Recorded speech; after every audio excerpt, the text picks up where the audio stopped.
દર મહિને રિચાર્જ કરાવ્યા વગર પણ સિમ કાર્ડ કેવી રીતે એક્ટિવ રાખવું તેના વિશે આ વિડીયોમાં આપણે વાત કરીશું.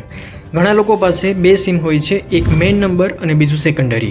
પરંતુ મુશ્કેલી એ છે કે સેકન્ડરી સિમને એક્ટિવ રાખવા માટે દર મહિને રિચાર્જ કરાવવું પડતું હોય છે.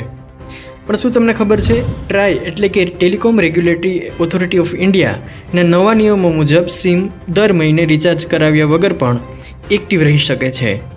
નિયમ પ્રમાણે જો તમારા નંબર પર ઓછામાં ઓછું 20 કે તેથી વધુ બેલેન્સ હોય તો તમારું સિમ 90 દિવસ સુધી રિચાર્જ કરાવ્યા વગર પણ એક્ટિવ રહેશે. 90 દિવસ પૂરા થયા પછી તમને 15 દિવસનો વધારાનો ગ્રેસ પીરિયડ પણ આપવામાં આવશે. આ દરમિયાન તમે રિચાર્જ કરી દો તો તમારું સિમ ફરીથી ચાલુ થઈ જશે. જો આ 15 દિવસમાં રિચાર્જ નહીં કરો તો તમારું સિમ બંધ થઈ શકે છે અને કદાચ બીજા લોકોને પણ ફાળવવામાં આવી શકે છે.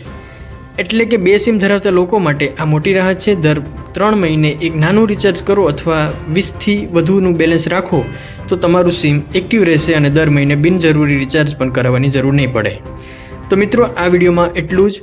જો આ માહિતી તમને પસંદ આવી હોય તો વિડીયોને લાઇક કરો, શેર કરો અને ચેનલ પર નવા હોય તો ખાસ સબસ્ક્રાઈબ કરો.